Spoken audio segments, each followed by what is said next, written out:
الله وبركاته. Alhamdulillahirrabbilalamin. Wassalatu wassalamu ala nabiyina Muhammadin wa ala alihi wa sahbihi ajmain.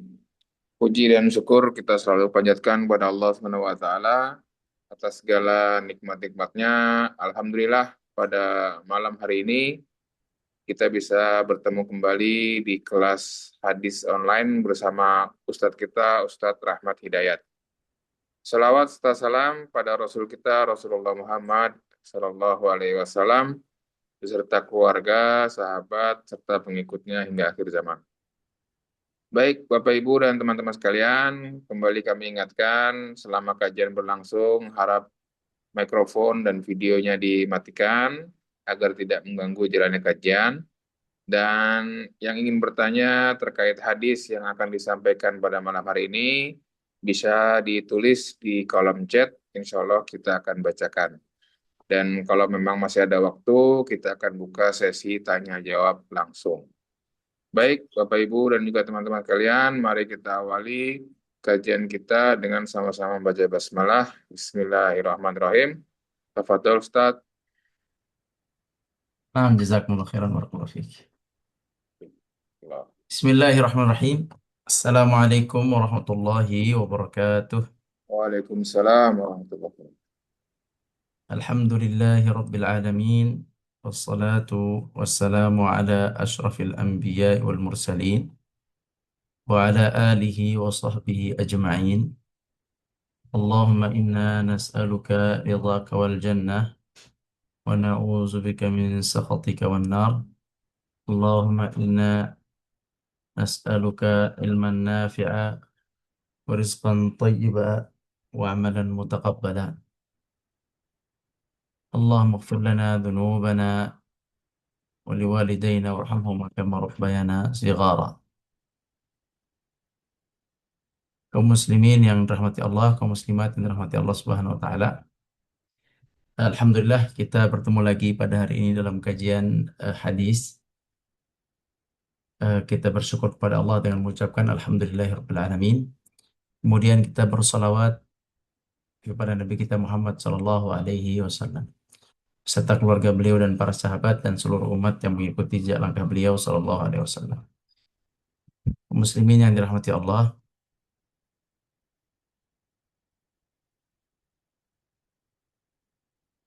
pada hari ini insya Allah kita akan membahas satu pembahasan yang cukup eh, mungkin asing dibahas, jarang dibahas, dan ini berkaitan dengan muslimat, kaum muslimat yang sudah menikah, berkaitan dengan seorang muslimat yang sudah menikah, khususnya yaitu mengenai ihdad, ya disebut dengan ihdad. Ihdad adalah meninggalkan berhias, atau ihdad ini adalah tidak berhias, ya. Jadi kita akan berbicara eh, hukum berhias, atau hukum eh, apa ya namanya? Yakni hukum bagi seorang wanita, hukum berhias bagi seorang wanita yang eh, meninggal saudaranya atau suaminya. Ini pembahasannya agak jarang dibahas. Bismillah, kita akan bahas pada malam hari ini. Bismillahirrahmanirrahim. Kalau di buku itu temanya tertulis hukum seputar berkabung, ya. Hukum seputar berkabung. Eh, tetapi sebenarnya nanti pembahasannya lebih dari sekedar berkabung. Baik, Bismillahirrahmanirrahim. Kami akan bacakan. Bismillahirrahmanirrahim. An Ummi Atiyah radhiyallahu anha qalat qala an-nabiy sallallahu alaihi wasallam la yahillu limra'atin tu'minu billahi wal yawmil akhir an tuhidda fawqa thalathin illa ala zawjin fa innaha la taktahil wa la talbas thawban masbughan illa thawba asbin. Artinya dari Ummu Atiyah radhiyallahu anha, dia berkata, Nabi Shallallahu Alaihi Wasallam bersabda, tidak halal bagi seorang wanita yang beriman kepada Allah dan hari akhir untuk berkabung atas kematian seseorang lebih dari 3 hari, kecuali atas kematian suaminya. Ia tidak boleh memakai celak mata, mengenakan pakaian yang dicelup kecuali pakaian asab, yaitu pakaian dari Yaman yang dipintal kemudian dicelup. Baik, Bismillahirrahmanirrahim. Kita baca satu persatu, kemudian kita fahami. Bismillah. Tidak halal artinya tidak boleh. Tidak boleh bagi siapa? Bagi seorang wanita. Jadi ini hadis berkaitan dengan hukum wanita. Tidak boleh bagi seorang wanita. Wanita yang mana? Yang beriman kepada Allah dan hari akhir. Yakni wanita muslimah. Apabila seorang wanita itu, seorang perempuan itu mengaku bahwa dia beriman kepada Allah dan hari akhir, maka dia terkena satu larangan. Dia terkena satu larangan di sini, di hadis ini. Ada larangan untuk dia. Larangan apa? Larangan berkabung atau larangan ihdad. Larangan ihdad.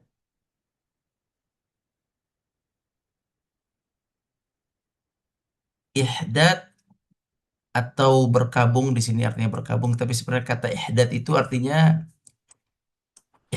artinya dia mengurung diri, ya.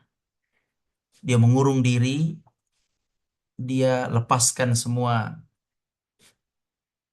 fitrah seorang wanita yang berhias, jadi dia mengurung diri, kemudian tidak mau berhias, tidak mau pakai minyak wangi, jadi dia seperti orang yang apa namanya bersedih terus-menerus, dia seperti sesuatu mengalami sesuatu yang apa ya, jadi dia seperti dunia ini seperti hilang semua, ya, dengan wafatnya seseorang dia merasa eh, udah hidup ini sudah tidak ada gunanya, sehingga dia menyendiri dan tidak berperilaku, tidak berhias sebagaimana normalnya seketika orang itu masih hidup. Jadi misalnya gini, ini kata ihdad itu ihdad, ya. Ini terjemahnya di sini berkabung, tapi sebenarnya lebih dari berkabung. Anak ulangi ya. Jadi dia tidak boleh berihdad, tidak boleh menyendiri atau mengasingkan diri atau bahkan eh, tidak peduli terhadap dirinya, meninggalkan eh, kebersihan, meninggalkan bersolek, ya, dia seperti orang yang stres begitu, atau seperti orang yang putus asa tadi, meninggalkan semuanya, itu dia tidak boleh, ya, tidak boleh melakukan itu atas kematian seseorang lebih dari 3 hari. Seseorang ini bisa abangnya, ya, misal dia punya abangnya cuma satu-satunya yang membiayai dia misalnya, kemudian abangnya meninggal, abang kandung meninggal, dia hanya boleh menyendiri di rumah, dia hanya boleh berkabung, menyendiri di rumah, kemudian bersedih, kemudian tidak berselok, tidak bersolek, ya, tidak berhias, ya,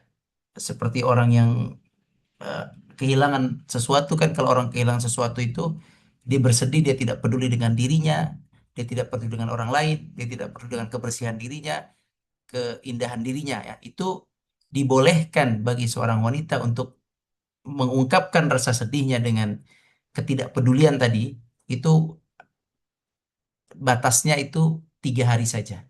Jadi kalau abang kandungnya yang selama ini mengasuhnya menjadi tulang punggungnya misalnya meninggal, terus dia itu mau mengungkapkan rasa sedihnya, mau berdiam diri di rumah, mau meninggalkan semua perhiasan, itu hanya boleh 3 hari.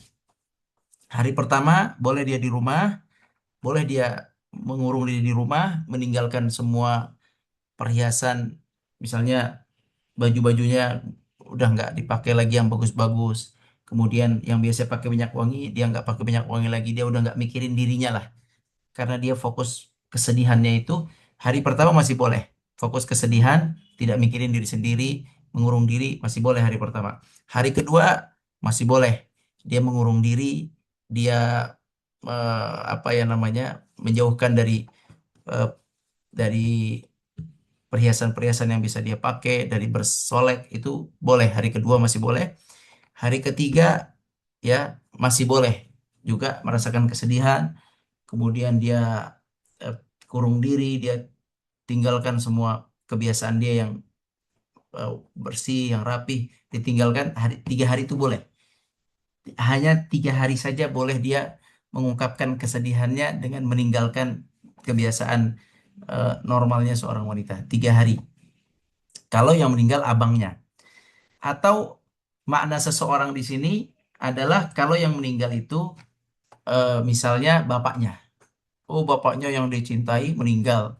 Kemudian dia mengurung diri, dia tidak bersolek, dia tinggalkan baju-bajunya yang bagus-bagus, dia pakai baju yang paling jelek, kemudian dia biasanya nyisir, dia tidak nyisir, yang biasanya dia mandi, dia tidak mandi, ya, dia pokoknya menumpahkan kesedihannya atas wafat ayahnya.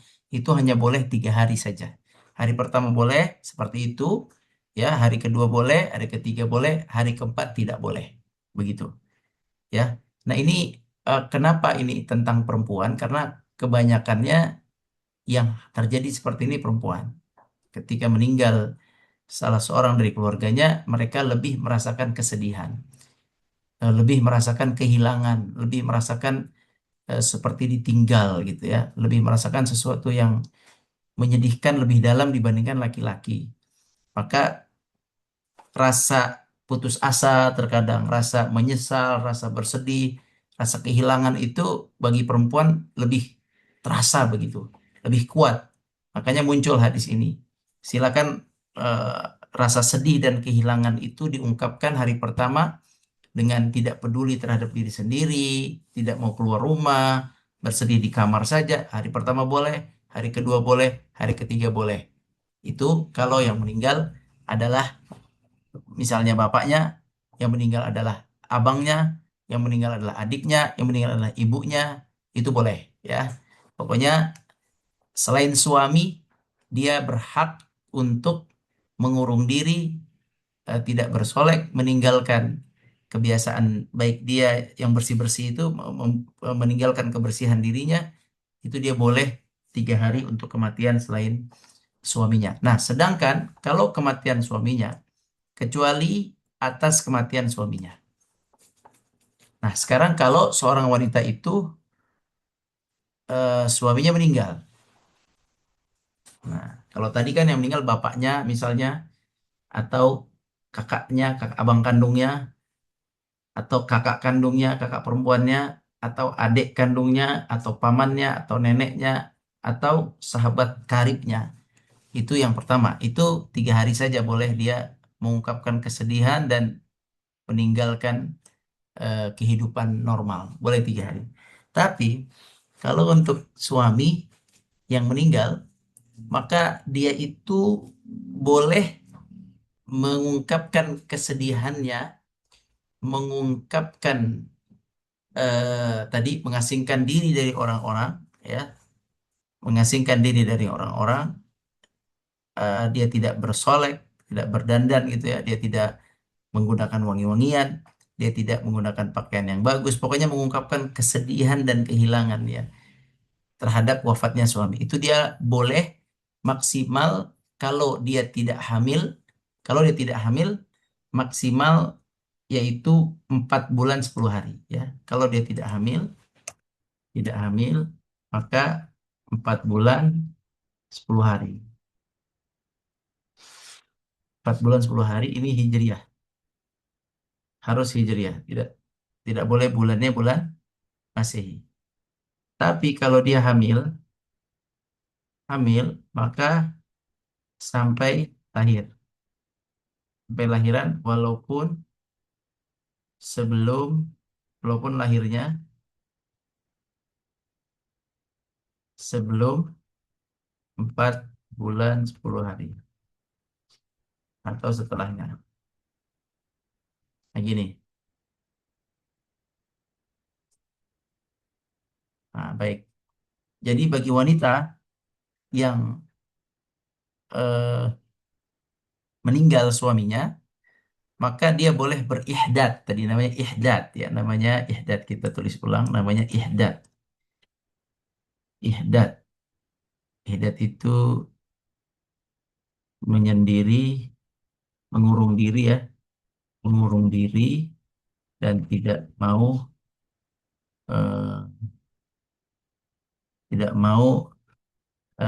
mengurung diri dan eh, tidak mau hidup tidak mau eh, berinteraksi seperti biasanya dan tidak mau membersihkan dirinya karena eh, menahan karena merasakan kesedihan yang berkelanjutan. Nah, gini ihdad, ini ihdad. Jadi mereka ini wanita ini baik wanita yang menikah, yang sudah menikah gitu ya, suaminya meninggal, dia boleh ihdad, boleh untuk mengihdad yang mengurung diri, kemudian tidak mau berinteraksi ya seperti biasanya dan tidak mau membersihkan dirinya karena merasakan kesedihan yang berkelanjutan, itu dia boleh punya hak 4 bulan. Kalau dia tidak hamil 4 bulan 10 hari. Tapi kalau dia hamil, dia tidak boleh dia berhak untuk ihdad sampai lahiran walaupun lahirnya sebelum 4 bulan 10 hari atau setelahnya. Silakan dia mengungkapkan kesedihan, silahkan. Dia mengungkapkan ke apa namanya kehilangan suaminya ya, silakan, ada waktu 4 bulan 10 hari. Silakan dia di rumah, dia bersedih, silakan dia tinggalkan manusia, dia mau menyendiri, silahkan. Ya, bahkan itu dianjurkan seperti itu. Selama 4 bulan 10 hari. 4 bulan 10 hari. Sedangkan kalau sudah 4 bulan 10 hari, dia harus hidup normal lagi. Dia nggak boleh putus asa. Ya, udah masuk ke 4 bulan ke 11 hari. Bulan Hijriah. Udah 4 bulan 11 hari.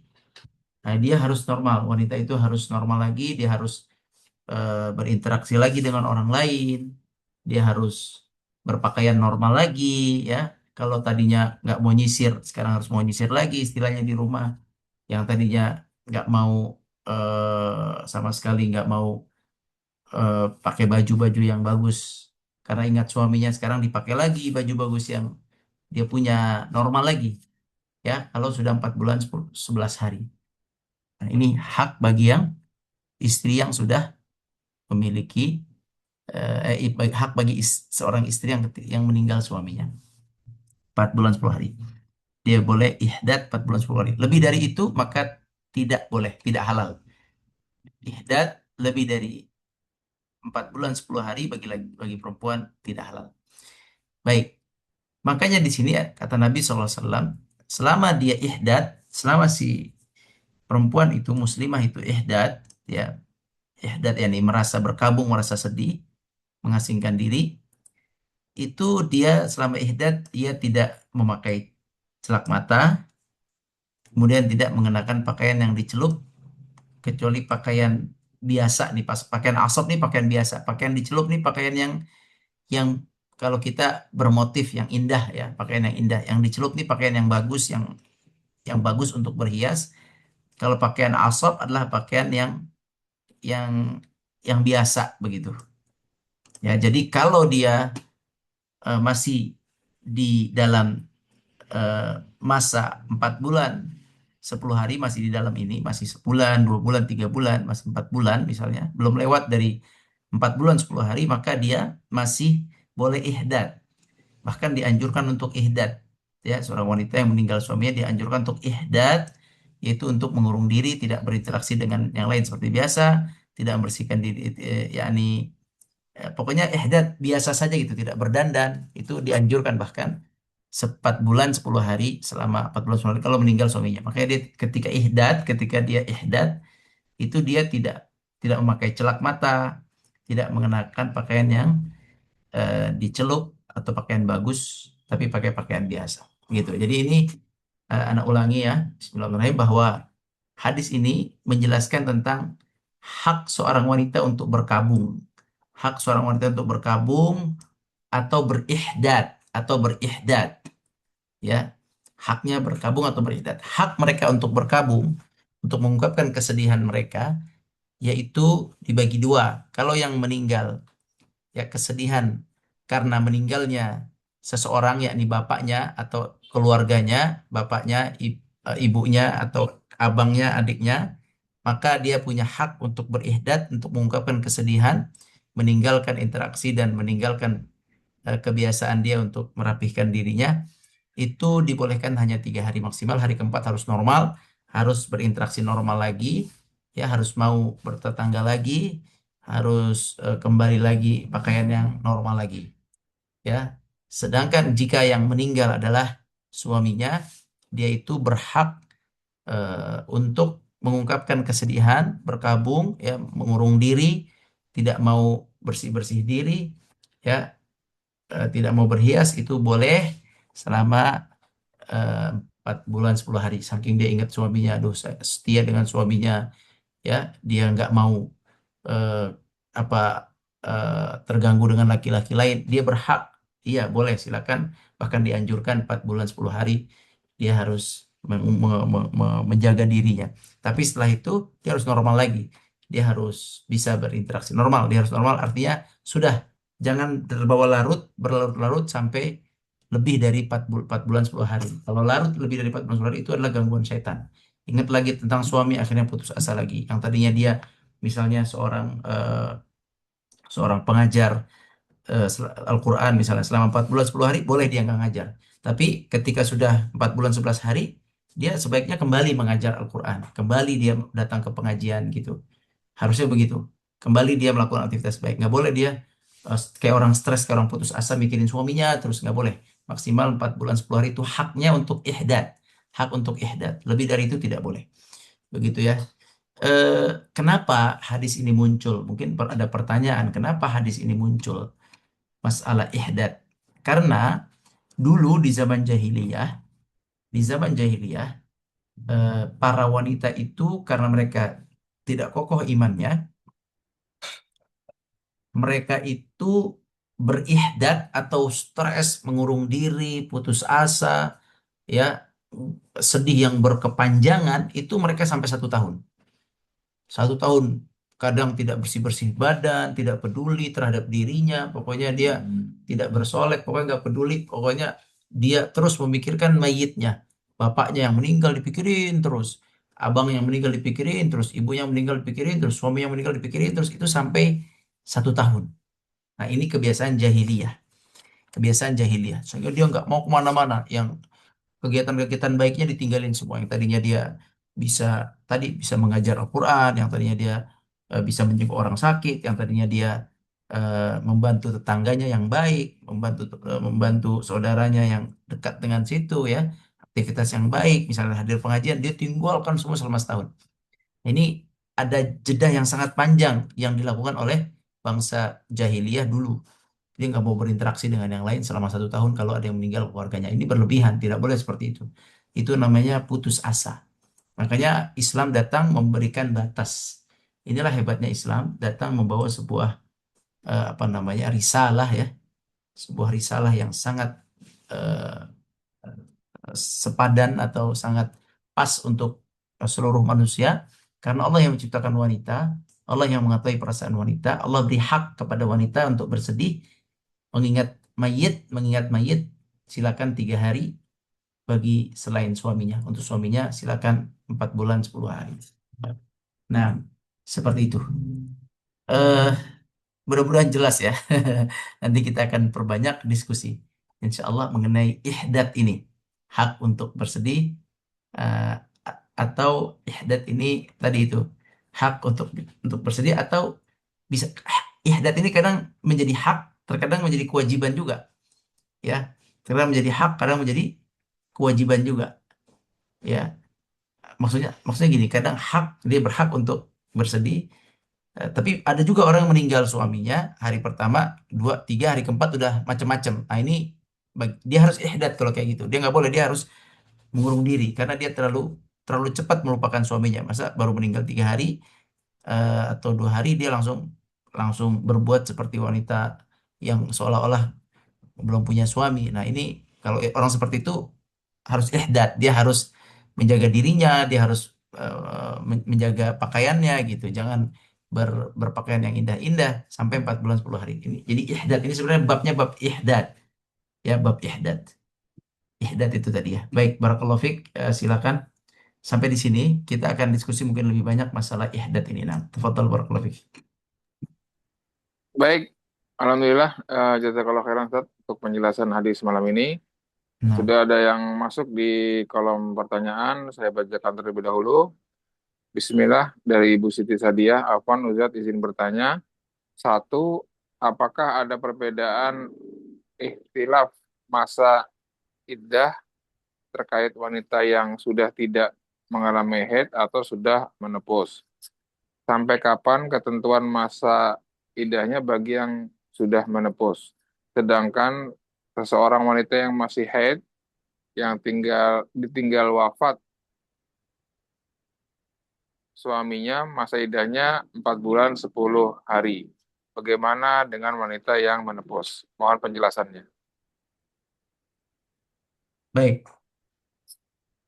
Ada pertanyaan ya. Ya,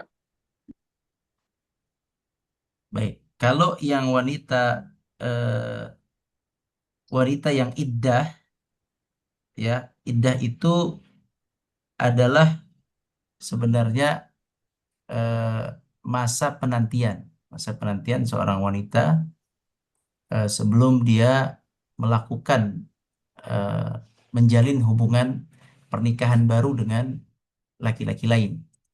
Nah, masa iddah ini bagi seorang wanita yang ditinggalkan oleh suaminya adalah 4 bulan 10 hari.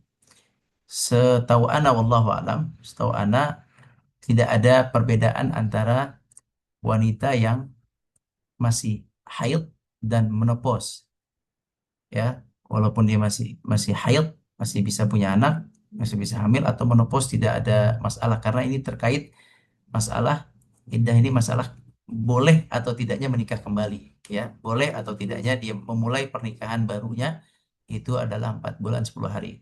Karena ada juga orang yang sudah menopause menikah, ya, ada juga, tidak hanya orang yang belum menopause. Jadi tidak ada, wallahu a'lam, setahu anda tidak ada perbedaan waktu karena Allah Azza wa Jalla berfirman, "Walladzina yatawaffawna minkum wa yadharuna azwajan yatarabbasna fi anfusihinna arba'ata ashhurin wa 'ashra." Ya, bagi wanita yang telah meninggal suaminya maka mereka agar menahan diri selama 4 bulan 10 hari. Nah, tidak ada bedanya di dalam yang Anda tahu seperti itu, wallahu a'lam. Nah, betul. baik.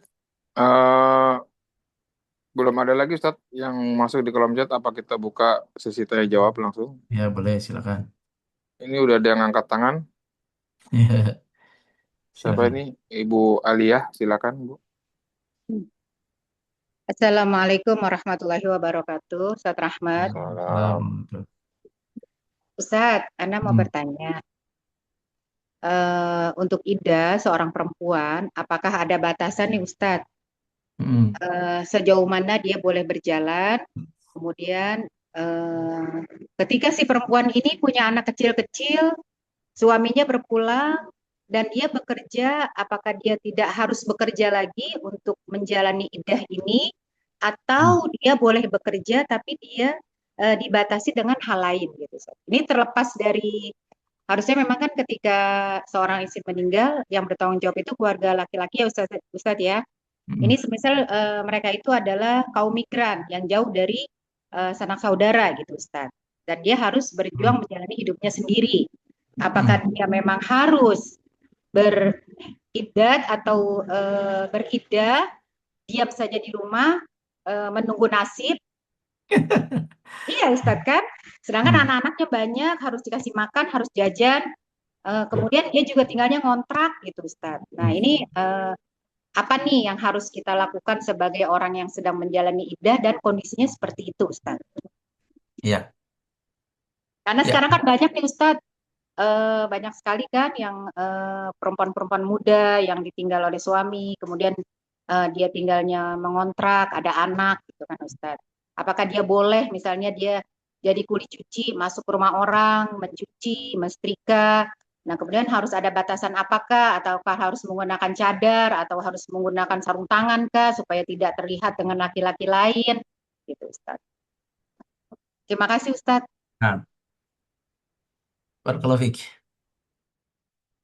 Baik, eh, ini penting sekali buat para ibu-ibu ya atau laki-laki juga. Mungkin kita nanti ada mengalami saudara kita, dia bertanya, kita bisa menjawab. Jadi gini, kita lihat dulu di sini eh, larangan Nabi Shallallahu Alaihi Wasallam di dalam hadis ini bagi seorang wanita yang tinggal suaminya.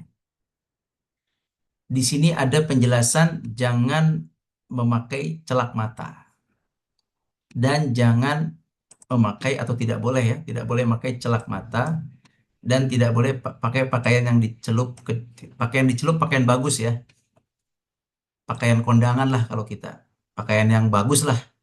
Ibu-ibu tahulah mana pakaian ibu yang bagus dan nggak bagus ya. Bukan nggak bagus, mana yang bagus yang menarik perhatian, mana yang sedang-sedang aja normal. Ya, di sini ada celak mata, ada pakaian. Ini menunjukkan apa di sini? Ini menunjukkan perhiasan. Berhias ini di sini. Jadi larangan bagi seorang wanita yang ditinggal suaminya, larangan pertama dia tidak boleh berhias. Apa itu hiasan? Di hadis ini contohnya dua, tapi sebenarnya ada lagi. Ya, ada lagi penjelasan lain. Di hadis ini dicontohkan dua perhiasan, yaitu celak mata, matanya dihias-hias. Kalau sekarang bukan celak mata lagi, make up. Nih pipinya dihias-hias sama apa pakai apa namanya tuh? Pewarna bibir tuh, apa nama lipstick ya. Itu tidak boleh bagi wanita yang suaminya meninggal, tidak boleh dia menghias wajahnya atau menghias pakaiannya. Tidak boleh. Bahkan ulama pun mengatakan kalau dia biasa ketika suaminya hidup dia menggunakan cincin, cincin di jari jemarinya dan itu terlihat cincin itu sebelum ini terlihat itu boleh sebelumnya terlihat selama dia tidak zahir ya, kecil-kecil aja dan tidak bunyi. Kalau gelang dibunyi-bunyiin itu yang dilarang di dalam Islam. Kalau gelang satu kemudian cincin satu itu selama ada suaminya dia boleh pakai itu. Sekarang kalau seandainya suaminya meninggal ini masuk dalam hiasan yang dilarang. Maka ulama pun menyarankan cincinnya dicopot, kemudian ada gelang-gelang yang emas yang pokoknya yang dianggap perhiasan copot ya. Kerudungnya juga kerudung yang dianggap menghiasan diganti dengan yang biasa saja, yang warnanya misalnya polos aja, yang tadinya warnanya ada hias-hiasannya, sekarang yang polos aja. Ngerti ya, ibu-ibu ngerti? Pokoknya tidak berhias seperti biasa. Itu satu larangannya bagi yang masa iddah dari suaminya. Yang kedua, larangannya adalah tidak keluar rumah. Seperti yang tadi ditanyakan, tidak keluar rumah. Tidak keluar rumah ini dijelaskan oleh para ulama apa batasan tidak keluar rumah. Apakah dia mutlak tidak keluar rumah seperti yang tadi disebutkan menunggu nasib seperti orang di penjara atau apa sih batasan tidak boleh keluar rumah? Dalam fatwa para ulama ya eh, dia tuh tidak boleh keluar rumah yang tidak ada keperluannya, tidak ada kepentingannya. Jadi misalnya ke mall, untuk ngapain ke mall? Cuma jajan-jajan doang, nggak boleh. Misalnya mau jalan-jalan, kemana? Jalan-jalan, ya jalan-jalan aja sama ibu-ibu yang lain. Mau wisata, nggak boleh. Mau ngapain lagi? Keluar. Anak kurang ngerti apa keluarnya ibu-ibu yang nggak ada pentingnya. Ibu-ibu lebih tahu. Senam misalnya.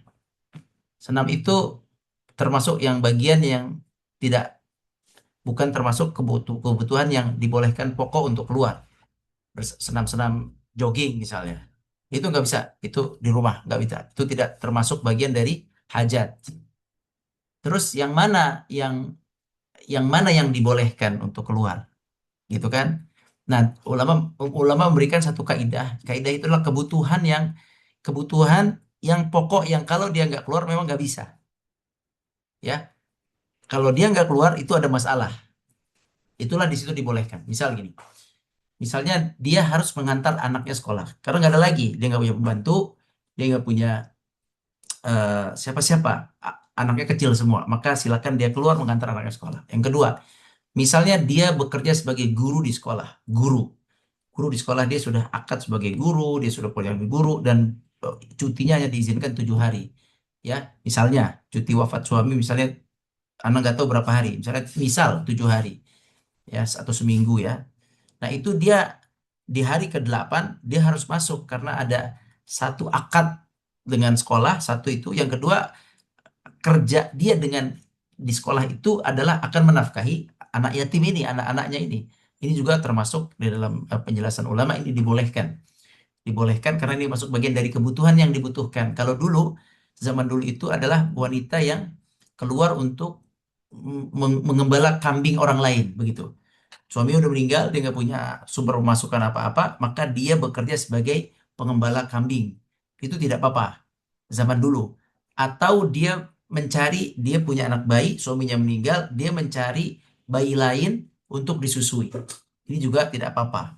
Yang mana hal ini dianalogikan saat ini adalah akad-akad kerja yang sudah terjalin selama ini. Misalnya dia bekerja, yang penting baik ya pekerjaannya ya. Dia ngajar Quran, atau dia di sekolah, di kantor pun dia baik pekerjaannya. Pekerjaan yang dia bisa menjaga dirinya daripada dia bisa menjaga dirinya dari godaan-godaan laki-laki dan dari pandangan-pandangan laki-laki yang akan memikat dia sebelum masa iddah itu habis.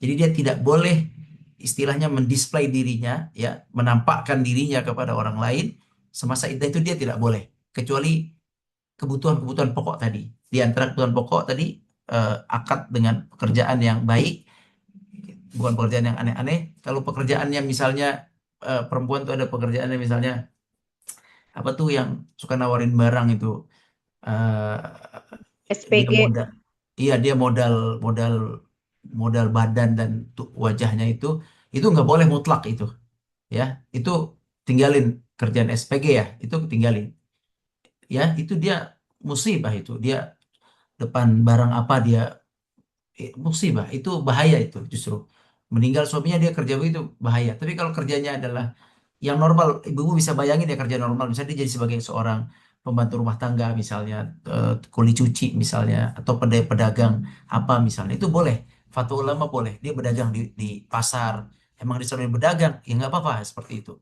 Atau dia harus ngurus hewan ternaknya di mana harus ke petani, dia harus apa tuh, menggali, ininya apa namanya, pohon-pohonnya, merawat, itu semua bagian dari pembolehan. Tetapi pembolehan itu dibatasi oleh para ulama di waktu aktif bekerja saja di pagi hari, tidak boleh di malam hari. Jadi kalau ada seorang perempuan di masa iddah kerjanya sebagai satpam di malam hari, ini ada sedikit pelanggaran juga dalam Islam ya. Artinya itu berbahaya, itu harus ditinggalkan. SPG, mungkin pramugari karena bersolek ya, pramugari. Pokoknya bagian-bagian yang dia harus bersolek itu, ya nauzubillah ya, mudah-mudahan keturunan kita atau keluarga kita, saudara kita nggak ada yang bekerja harus menjual solekan mukanya dan badannya, ya nauzubillah. Misalnya kerja yang normal aja, ya, misalnya bagian apa, bagian pengetikan, bagian apalah yang normal aja, ya nauzubillah, dari yang aneh-aneh. Misalnya di rumah sakit dia bagian dokternya, di rumah sakit bagian susternya, rumah sakit bagian bidannya, itu silakan aja normal, ya. Nah, itu pekerjaan-pekerjaan itu tuh dibolehkan dia keluar, dibolehkan dia keluar. Yang penting jangan bersolek, jangan memikat laki-laki, kan begitu poinnya. Nah, tetapi semua kerjaan-kerjaan yang di dalamnya bersolek, berdandan, memikat laki-laki, itu dia telah melanggar, berarti melanggar hadis Nabi SAW. Dia keluar betul untuk kebutuhan, tapi di waktu yang sama dia melanggar hadis Nabi. Hadis Nabi bilang jangan bercelak mata. Hadis Nabi bilang jangan pakai pakaian yang bagus. Sedangkan SPG terus baik apalagi itu pramugari itu makin-makin yang bagus. Ya, itu melanggar lah di situ ada ketentuan Allah yang dia langgar dan itu tidak baik ya. Tentunya kita sebagai muslim yang bertakwa berusaha untuk meninggalkan larangan Allah semaksimal mungkin.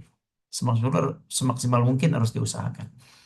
Nah, begitu. Contoh juga keluar yang dibolehkan, dia itu misalnya ke pasar, boleh. Atau menjawab telepon, misalnya ada telepon dari laki-laki. Tapi ngomonginnya bukan ngomongin masalah pernikahan, masalah suka-suka dengan suka. Suamimu kan udah meninggal, aku mau ngelamar kamu nanti setelah kamu masa iddah selesai, itu nggak boleh. Laki-laki seperti itu ditinggalkan dulu. Pokoknya ada laki-laki yang membuka omongan tentang pernikahan ditutup selama 4 bulan 10 hari. Sisanya bicarakan yang lain, silakan aja. Datang tukang listrik, datang tukang sampah, datang tukang air, ya, ya silakan aja itu tidak ada masalah. Bagian dari interaksi yang dibolehkan. Dengan catatan-catatan tinggi ya, tidak ada ketentuan harus pakai apa tadi niqab. Normal aja, normal aja. Ya, kalau hijab udah standar, dia harus pakai hijab, itu udah standar. Sebelum suaminya mati, sebelum iddah atau masa iddah, dia harus pakai hijab itu sih.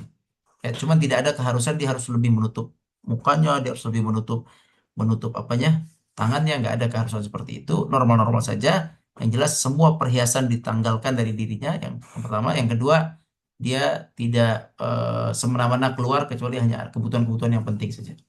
Nah, demikian Allah a'lam. Baik, masih ada lagi yang ingin ditanyakan? Silakan. Nanti Ustaz, seandainya memang awalnya di SPG, jadi nggak bekerja. Nah, terus anak-anaknya gimana tuh Ustaz? Makan, bayar kontrakan gitu Ustaz. Ya, nggak apa-apa. Insya Allah kan pertama ada peninggalan suaminya, walaupun Hmm. tidak banyak. Kemudian dia juga punya gaji yang simpanan. Ya, karena melanggar pekerjaannya begitu. Karena dari Jadi awal, intinya, karena SPG juga dari awal udah nggak benar pekerjaan itu. iya. Jadi intinya harus prihatin gitu Ustaz ya Nggak menghadapi. juga sih. Sebenarnya kalau pekerjaannya dari awal bermasalah, maka setelah suaminya di masa iddah akan bermasalah. Begitu intinya sih begitu. Oh, iya. Iya, Iya dong. Sebenarnya SPG itu nggak bagus SPG itu. SPG iya, itu nggak bagus. Nggak bagus SPG pokoknya pekerjaan iya, SPG itu. Harusnya iya, itu kerjaan laki-laki. Kenapa jadi perempuan gitu? SPG ya. Atau iya. kena, coba ditanya kenapa SPG harus perempuan? Itu kan ada unsur lain di situ, ada unsur daya tarik yang tidak standar. Ada Harusnya yang bisa daya dijual. tarik, iya harusnya kan produk, nih enggak. Si perempuan itu jadi daya tarik. Kalau Anda sih nauzubillah min dzalik ya, Anda tidak suka dengan orang-orang seperti itu. Dan perbuatan mereka buruk sekali SPG itu. Gitu. Itu seperti wanita-wanita yang mengganggu Yusuf semua itu. Ya, jadi maaf ini bukan anak bukan yang bukan, mohon maaf, tapi begitulah mereka dilatih untuk menarik laki-laki tidak sekedar untuk apa ya eh, Berjualan Nah, jasa tapi berjualan yang lainnya gitu Ustaz ya. iya, jadi dia memang sebelum menikah, sebelum meninggal suaminya, pekerjaannya udah nggak baik gitu. Nah ini harusnya memang suaminya tinggalin kerjaan itu ganti gitu. Anak punya teman di Brunei, tadinya istrinya tuh apa ya, seperti itu, ya suka berdandan, jual produk, setelah dinikahin diambil udah, kamu gak usah kerja itu, bantuin saya. Dia juga nggak kaya-kaya banget, biasa aja, tapi dia berani untuk mengatakan kepada suaminya, pada istrinya begitu. Begitu caranya. Nah, wallahu a'lam. Ya. Jazakallah, jazakallah khairan Ustaz. Nah, ya kom. Baik, masih ada lagi yang mau ditanyakan? Sudah cukup Ustaz. Terima kasih. Ya, yang lain mungkin Bu ada yang mau bertanya?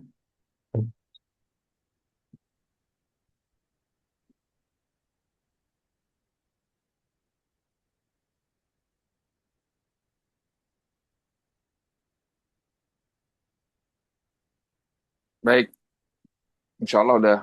Oh, ada yang masuk Ustaz. Bentar. Sudah ya.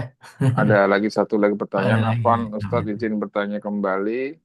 Apa perbedaan mendasar antara iddah karena kematian suami, iddah wafat dengan iddah karena perceraian atau talak? Hanya di waktu saja. Kalau untuk wafat itu 4 bulan 10 hari. Semua pendalilan itu ada di surat Al-Baqarah ya. Surat Al-Baqarah itu ada ayat yang berbicara tentang talak, dan itu cukup panjang, namanya ayat talak namanya.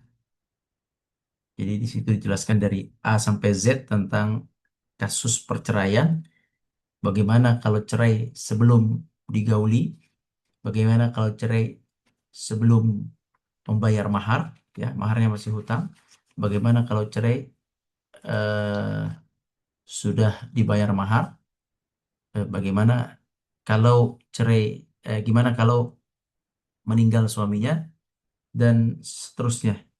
Namanya ayatul talak di dalam surat Al-Baqarah. Eh, Allah SWT berfirman mengenai yang meninggal suaminya tadi yang Anda bacakan, walladzina yutawaffawna minkum wa yadharuna azwaja yatarabbasna bi anfusihinna arba'ata ashhurin wa 'ashra. Kalau meninggal itu 4 bulan 10 hari. Tapi kalau talak, wal mutallaqatu yatarabbasna bi anfusihinna thalathata quru. Kalau cerai, maka dia iddahnya 3 bulan. Maaf, salah satu quru itu 3 kali suci, 3 kali suci, ya kurang lebih 3 bulan ya. 3 kali suci kurang lebih 3 bulan. Lebih cepat yang cerai daripada yang wafat. Nah, wallahu alam. Baik, insya Allah cukup Ustaz ya. Ya, cukup. Ini kasus aja sebenarnya. Ini biasanya hadis ini tuh akan terpakai kalau ada kasus eh, suami yang meninggal. Biasanya sang istri yang mengerti bertanya atau kita arahkan. Itu aja. Jadi ini tabungan ilmu buat kita. Seandainya terjadi wafat bagi seorang laki-laki, maka inilah ilmunya. Untuk perempuan ini ilmunya. Ya, dia boleh untuk menahan diri, bersedih 4 bulan 10 hari. Kalau dia nggak punya rasa sedih dan menahan diri, dia harus menahan diri dari berhias dan keluar, menahan diri dari berhias dan keluar selama 4 bulan 10 hari, atau kalau cerai 3 kali suci, dengan tadi tuh, dengan catatan cara keluar yang boleh mana, keluar yang boleh mana, keluar yang tidak boleh mana, tadi sudah Anda jelaskan. Demikian, Allah alam, barakallahu fikum. Mohon maaf itu dari Ana, yang benar dari Allah, yang salah dari Ana sendiri. Mohon maaf, barakallahu fikum, wallahu alam. Fadhal, Syekh. Baik, alhamdulillah. Sekali lagi jazakallahu khairan Ustaz terkait penjelasan hadis malam ini. Mudah-mudahan bermanfaat untuk kita semua. Mari kita akhiri kajian kita dengan sama-sama membaca kafaratul majelis. Subhanallah Subhanakallahumma wa wa bihamdika, bihamdika, asyhadu an asyhadu la an ilaha la illa anta ilaha astaghfiruka wa illa atubu anta. ilaik. Insyaallah kita bertemu di Sabtu yang akan datang dengan hadis yang lain. Mudah-mudahan Allah mudahkan kajian online kita untuk bisa terus berlangsung. Mohon maaf atas segala kekurangannya. Insyaallah kita ketemu kembali di kesempatan yang lain. Assalamualaikum warahmatullahi wabarakatuh. Waalaikumsalam warahmatullahi wabarakatuh. Barakallahu fiik. Waalaikumsalam. Jazakumullah Ustaz. Makasih Ustaz.